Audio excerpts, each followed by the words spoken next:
Let's go. Summer League review. Are you kidding me? We get one review in Summer League. I'm irrationally angry about that. We should not be reviewing anything in Summer League. Honestly, this really isn't even about the fact that the Hornets lost the review and then went on to lose the game. It's just simply about the fact that we should not be reviewing things. It's the most meaningless thing I don't care that it was a successful challenge. It's the most meaningless thing I've ever heard of. Okay, rant over. From here on out, we're going to do positive vibes here on This Is Not a Serious Hornets podcast, a special recap edition of Game 3 of Summer League. And this game felt like the Hornets, and especially the Hornets that we particularly care about for this upcoming season, got things back on track. So that's a positive. So we're going to talk about Bouknight. We're going to talk about Kai Jones. We're going to talk about LiAngelo Ball and that amazing buzzer beater. A lot of good stuff to take away from this game, despite the fact that they dropped this one to the San Antonio Spurs. That final score, in case you missed it, was 106-105. And the Spurs, it's really all thanks to Trey Jones, an NBA vet, by the way. They get stung by an NBA vet, 34 points, 8 rebounds and 9 assists. He almost had a triple-double in this one on 12 of 20 shooting. So they really couldn't do anything about Trey Jones. But the story from the Hornets' perspective is Bouknight, 11 of 23, 23 points, 8 assists, 4 rebounds. I think if you were worried about James Bouknight, I don't know if there was a team like worried about James Bouknight or what he would be if the excitement had kind of worn off a little bit. He dropped 19 in the first game, and then in that second game, he went one-on-one with Davion Mitchell, who went a few spots above him in the draft, and Davion put the clamps on him, put the defense on him. And it seems like defenses have been keying in on Bouknight. It's one of the few true weapons that this Summer League team has. So, if you're the coach on the other side and you're strategizing about how to play versus the Hornets, you're going to key in on Bouknight a little bit. And there have been times when he's handled that well and times when he's just tried to go one-on-one versus the entire defense, and he has not been able to necessarily finish through contact in those situations, and so they've led to either turnovers or missed baskets. So if you were on that team, I feel like it's time to get off now after this one. 23 points, 8 assists, 4 rebounds. He was throwing darts out there, passes, half-court passes to guys in transition. He was knocking down shots. He had a nasty step back and then a hezzy move that completely took his defender off his feet and finished the layup. He had a soft touch. He was keeping the ball away from defenders. And had it not been for a foul call, he would have had a pretty serious. He did have one registered block, but he would have had another block had it not been called a foul. And Bouknight, I think, has the goods. He's got the tools. He's got what it takes to be something in the NBA. I'm not sure exactly what that is. I think on the broadcast they said Bouknight models his game after Bradley Beal. So that, a player in Beal, if you're a Hornets fan, you remember Beal going a spot below the Bobcat selection of Michael Kidd-Gilchrist. So, if Bouknight turns into a Beal, that would be a little bit of getting one back for the Hornets. And I think it's definitely within his grasp. I think, somebody chatted or commented on one of the YouTube videos that were worried about his handle, but I don't know. I didn't necessarily see that in this game. I thought his handle was tight. I thought his handle was good. How many turnovers? 0 in this one. He kept it away from defenders. I think his handle's fine. I think his decision-making in Game 2 and the first half of Game 1 were not great, but that I think is going to get better with time, and he's going to have a lot less attention on him in the NBA, I think, than he will in the Summer League. The other thing I think is, I think he's going to be good. I don't think he's going to be instant noodles. I don't think you're going to see Bouknight be in the Rookie of the Year conversation. I could eat my words on that, and I'm definitely ready to eat my words on that. It would be great for the Hornets if that happened. I just don't see it happening. I think he's got to be on the stove for a year or two. But I'm confident that he wants it, that he's going to improve, and that he's going to have a full complement of weapons to help him do that. So if you are watching these recaps live, definitely chat with us. If you watch the live show with David and I, it was a fun time. We take all the chats, we put them up on the screen.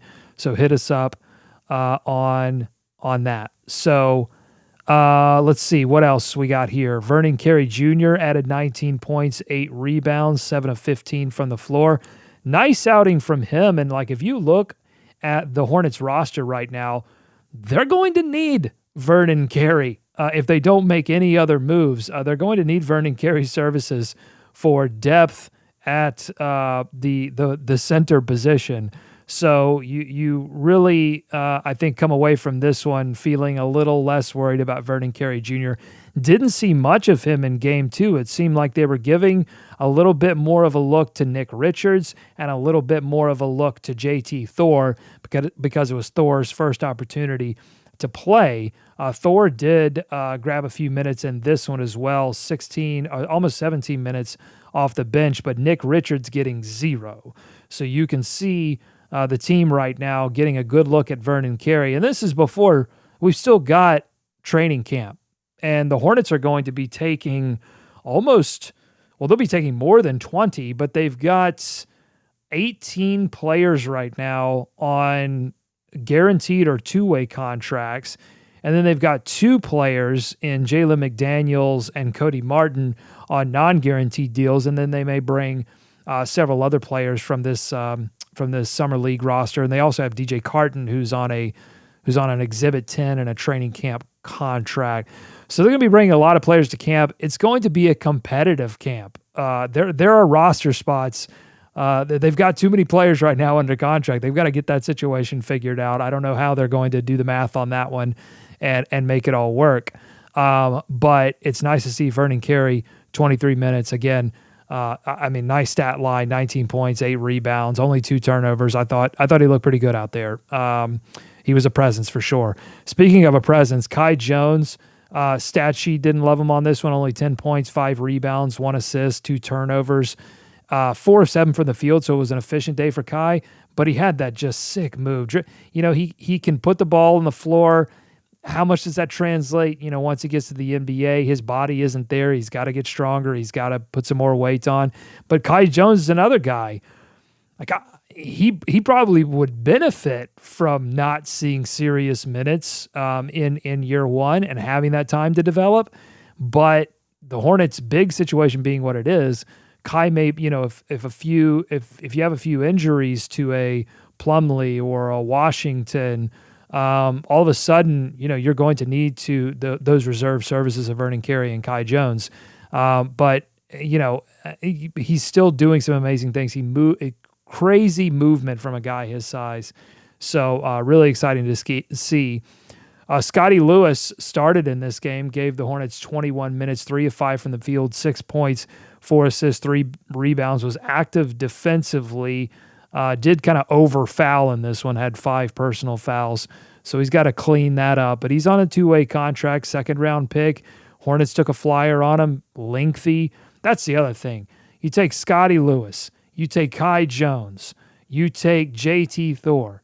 These guys who just huge wingspans, athleticism, can jump out of the gym, can either move extremely well for their position or even move better than they should be able to for their position.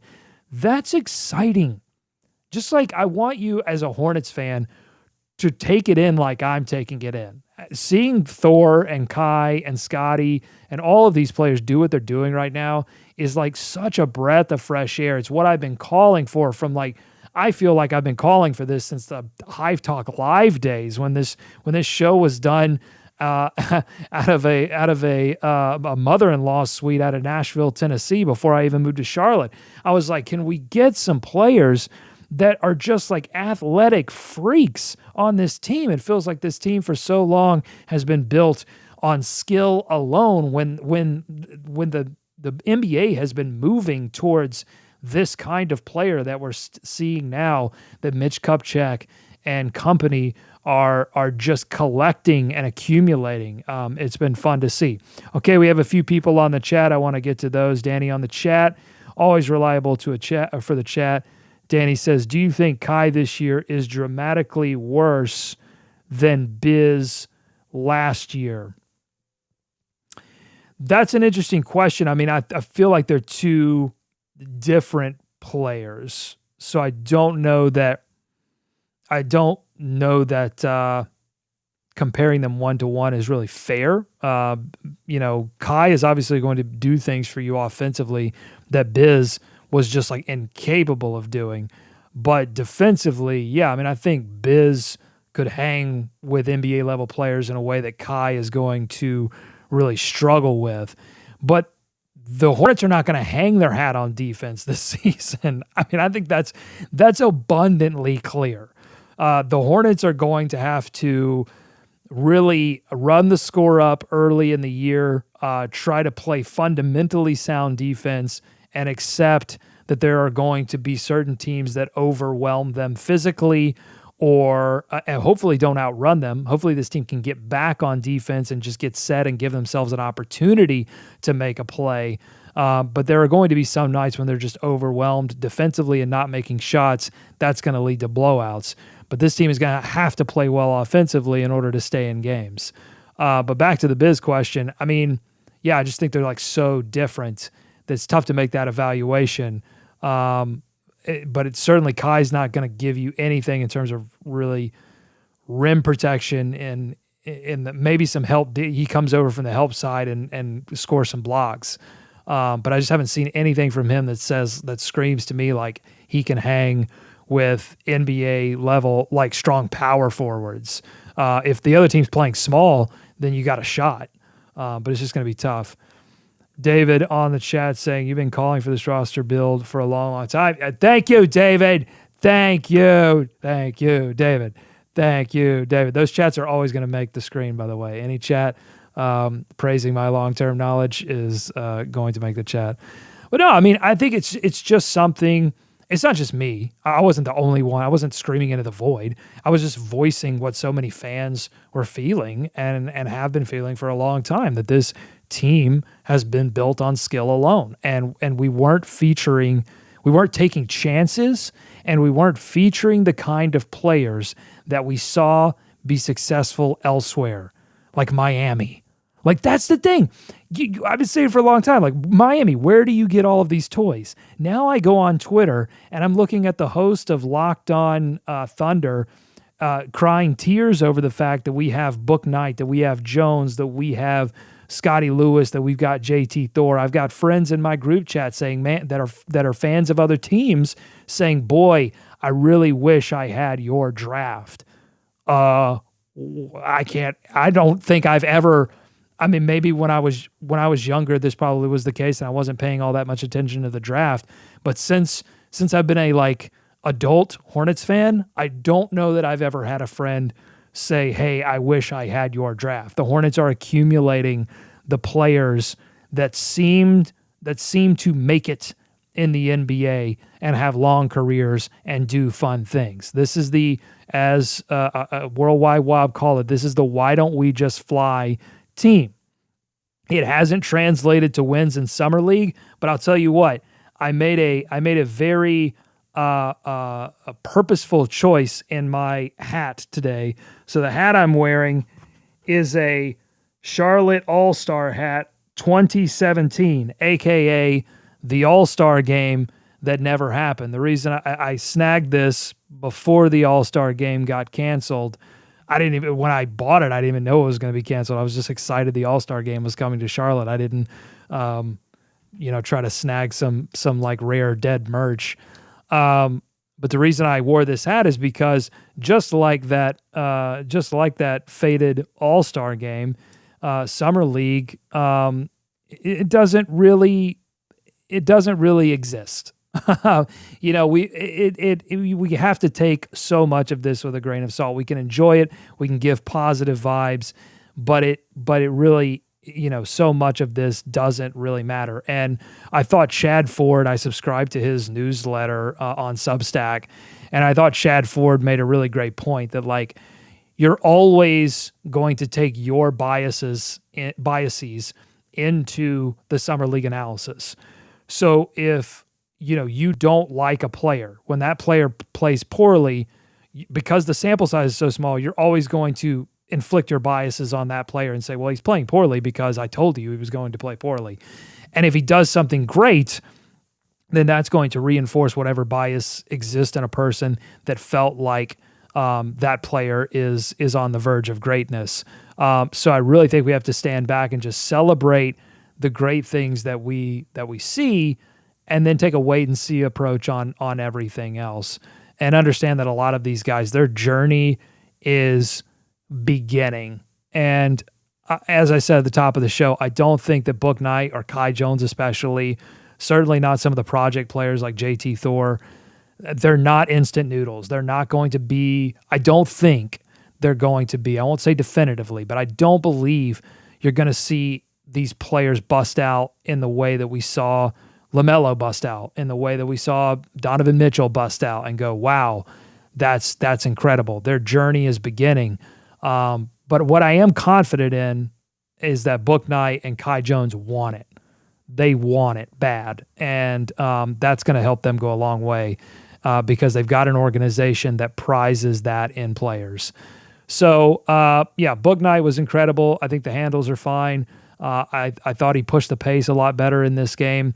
He's a player, too, I feel like will so benefit from playing with LaMelo Ball, and here's why. You've seen him early in both games, really, I think all three of these games, you've seen him early get frustrated, haven't you? Haven't you seen James Bouknight get a little bit frustrated early in these games when he's missing shots or when he's delivering passes that don't turn into assists or when he's getting, physical defense played against him and he's got really no other option to get him the ball? He's really had to develop so much of his own offense. We haven't really seen Bouknight in a situation where there's a player on the floor that can deliver him the ball in places where he can go to work. And he knows where those places are, and he knows he's not getting to them. And he's been frustrated. And I think Seth Greenberg mentioned this on the broadcast. Like, what were his stats after he made that first bucket? He might be a first bucket player. He's got to see the ball go through the hoop, and then the confidence rolls, the microwave starts, and all of a sudden, you look 3 minutes later and you're eating delicious, golden, juicy mac and cheese because he is scoring all over the place, and he was making consecutive good decisions, consecutive plays. That's what Bouknight is. He's a microwave type of player, and it was exciting. Want to mention a couple other things before I get out of here. I liked what I almost mispronounced his name. I have to pronounce his name correctly because he's earning that respect. Kulboka. So I've been saying it wrong. I've been saying Kulboka. It's Kulboka. Very, very small difference, but it means the world to anyone who wants their name pronounced correctly. So Arnie is what they've nicknamed him. This is what all the coaches call him. Arnie Kulboka had 8 points, 4 rebounds, 2 assists. He came off the bench in this one, and I'm still seeing impressive stuff from him. I mean, he had the one sick no-look pass. He's got skills for days. Not like the craziest, most athletic person, but the team was a plus 15 with him on the floor. That's a pretty significant number. But really, the only positives were Bouknight and Kulboka. And LiAngelo Ball had a positive plus minus at 1. 8 points. That was pretty much it. 3 of 9 from the floor, 2 of 6 from 3. Buzzer beater. Exciting. LiAngelo Ball knows how to put the ball in the darn hoop. And I think that has to count for something. I don't know if that counts for a contract. I mean, he's still... I agree with Walker to a certain extent. Like, he still doesn't look like a player that can hang, that's going to be ready quite yet to be on an NBA floor with NBA talent. But damn it, I mean, he puts the ball in the hoop, and I hope that the Hornets can find some kind of situation where you can keep a LiAngelo Ball. You tell him, hey, look, we value you.